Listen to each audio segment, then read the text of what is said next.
been intersecting moments when the cycles of the great cosmic clocks line up in such a way that we're not only given a glimpse of all that is possible, but we actually have the opportunity to step beyond all that we've known as truth and participate in a grander truth within a higher level of consciousness. Consciousness, consciousness, consciousness, consciousness, consciousness, consciousness.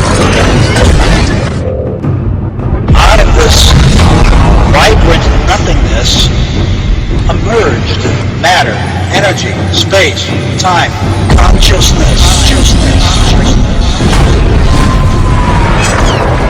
Philosopher Toby Ord believes that our current historical moment, if we survive it, will be defined by our vulnerability to annihilation, an era he calls the precipice, in which humanity lives in the shadow of true existential uncertainty. Of countless generations of humanity, only in the last century, roughly one human lifespan, have we acquired the means to destroy ourselves. This awareness permeates our culture, and many have the sense that the end is nigh, that humanity has no future, and perhaps doesn't deserve one. Our news feeds, music, film, and literature reflect this vague atmosphere of impending apocalypse. Runaway climate change, mass extinction, nuclear war, unaligned artificial intelligence. And yet, while the risks to our continued existence are real and in some cases growing, the truth is that these risks are far from insurmountable, and even now, the long-term survival of humanity and our descendants remains a real possibility. The enormity of our potential can be viewed through two lenses. Our physical potential to explore a vast and mysterious universe, and our mental potential to explore an equally vast and unfathomably valuable dimension of consciousness.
This is what it is, okay?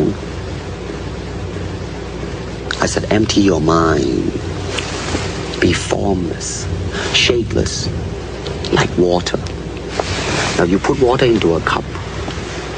it becomes the cup. You put water into a bottle, it becomes the bottle. You put it in a teapot, it becomes the teapot. Now water can flow or it can crash. Be water, my friend. Shine bright like a diamond. Shine bright like a diamond. Find light in the beautiful sea. I choose to be happy. Do you think it's possible that if enough people came together in meditation as a group, that it could affect our external physical world? It's no secret that meditation has enormous benefits for our inner state of consciousness. But is it possible that somehow this could be reflected outwards in our collective consciousness, in our collective experience of reality? As it just so happens, a group of researchers in Washington, D.C. set out to answer exactly this question. They set up an interesting experiment to investigate the possible social effects of large groups of meditators. Over the span of 2 months, 4,000 trained meditators came together in Washington, D.C. and meditated together twice a day. Meanwhile, the researchers monitored a range of social statistics and standards of living in the city. And what they found was pretty incredible. After the study began, violent crimes in Washington, D.C. began decreasing. And not only that, but these crimes dropped dramatically by more than 20% at one point.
If you have a golf ball-sized consciousness, when you read a book, you'll have a golf ball-sized understanding.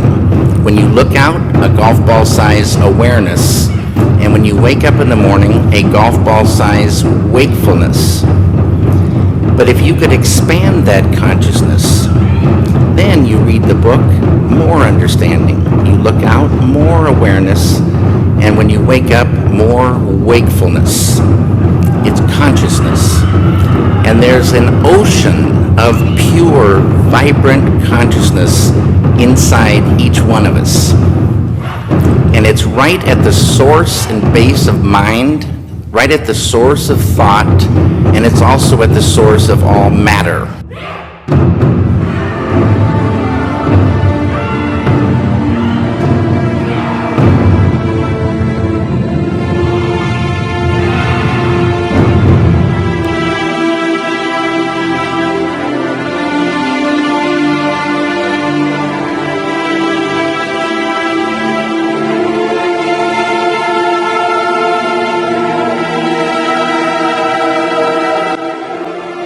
So, as will take this opportunity to dedicate the possibility of using the artifact in public on live television in your live program today. And hopefully we can see if it will in fact function, because sometimes it doesn't. Sometimes it's a matter of them not allowing it to happen. It's a two-phase operation. It's not just up to me. It's up to them. They are the owners. They are the ones that decide if in fact it is going to function. There are millions and millions of people who have supported me, and thousands of other people who have had contact like myself that continues to this very day. Act, or bracelet, as many people refer to it, is something that I found in the forest next to the body when I found the extraterrestrial 13 years ago. It's a small silver device that is worn on the wrist and is a factor of communication and teleportation between the wearer and his superiors. And it is one of several that has been held in safekeeping around the world for over 60 years.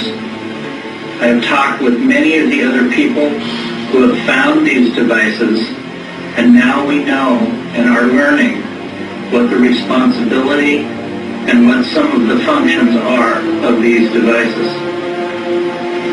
Truly, truly, a technology that is so far advanced from anything that humans have yet to even scratch the surface of. This is what so many people have tried to say doesn't exist, or simply is a figment of someone's imagination. It has symbols across the front of it. This is what I found in the forest in 1996 when I first encountered the creature, or the alien. I believe that it's some kind of bioelectric